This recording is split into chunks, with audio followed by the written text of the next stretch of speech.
Hello, and welcome to How to Draw Comics the Stigmata Way. I'm John Towers, and today I'm going to teach you guys the time-honored skill of creating a barbed wire baseball bat. Now, barbed wire baseball bats are kind of in vogue right now because of a couple zombie TV shows. It's like the zombie culture. But this is a real deal. It's not springy. This is what you're going to use if you're going to take somebody's head off. And that's what we're going to do is we're going to build a bat for Jack Massacre to beat someone to death with this weekend. So right now all you need to know are the tools you need. You need a roll of barbed wire. You can pick that up at like a farm equipment store. That's where I got mine. You need some cutters and a baseball bat. So what we're going to do to get started here is this is actually the trick of the whole thing.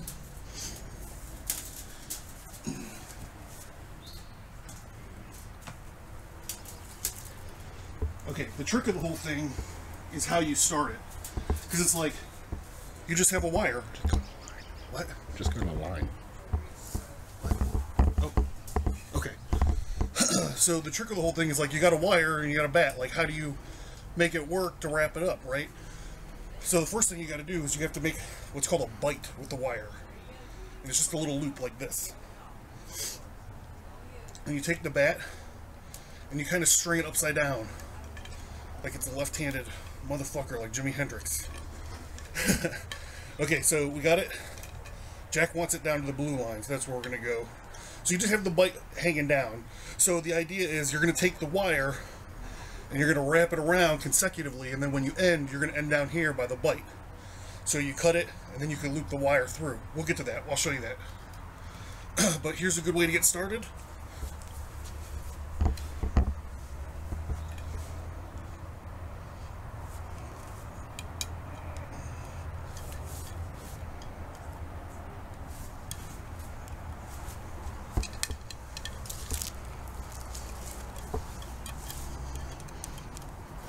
There we go.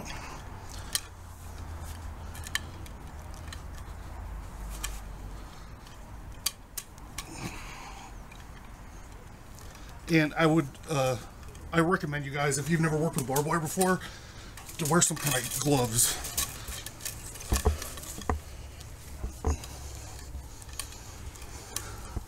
Because she will bite you.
Alright, so this is a good start.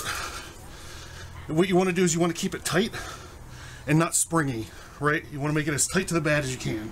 And I got blood all over your bat already. That's alright. Alright, so that's how we're going to get started. And we'll check it in back when it's time to wrap up. Alright, so Jack's, he's winding away. You can see this is probably his third or fourth pass with the barbed wire. And he's just wheeling it right in there. He's already taken the top, the running end on the top, he already tucked that in and covered it up so it's not out there. And he's just working his way back down to the bite.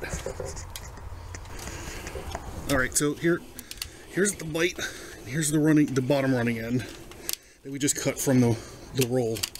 You see I'm just gonna cinch it in there and tie it into this bite as much as I can. Because, you know, you don't want to put a nail in it or a staple or something that could come unloose. to secure it. There you have the bite. I have this little opening right here. I'm gonna tie into. It's right there, just like that. All right. There it is. Did you think of a name for it? Not yet. So you can see there's no spring to it. Like you'll see in the big feds, although it'll be springy, or in these TV shows it'll be springy. Now there's a reason for that, because a lot of times when you work with barbed wire you do want it springy, and the reason for that is because it can get ground up into tank treads and actually demobilize a tank. But when you're hitting a human being, you don't want it to be springy. You want it to be just like that. There we go. So thank you very much for tuning in.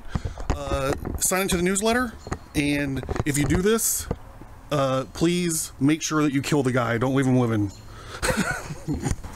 So I was just kidding about the killing the guy. Don't really kill the guy. So the wire part's done. The last thing we just need to do is finish it, right? So these things are designed to keep cows away, and they're designed to be outside for a really long time. So they're treated with some kind of chemical. And before you start slugging on people with this thing, what you got to do is you got to get some hydrogen peroxide or rubbing alcohol, and just kind of dump it on the exposed metal pieces. The last thing I just want to say is don't cut the tips. That shit's for pussies. Don't cut the tips. Leave the tips just like they are. But make sure you do rinse the wire off. It's not going to hurt the bat. You're going to be okay. This has been How to Draw Comics the Stigmata Way with me, John Towers, and my frightening assistant, Jack Nessiker. Thanks for tuning in again. Sign into the newsletter. You get free audio, free video stuff every month, the last Monday of every month. Sayonara!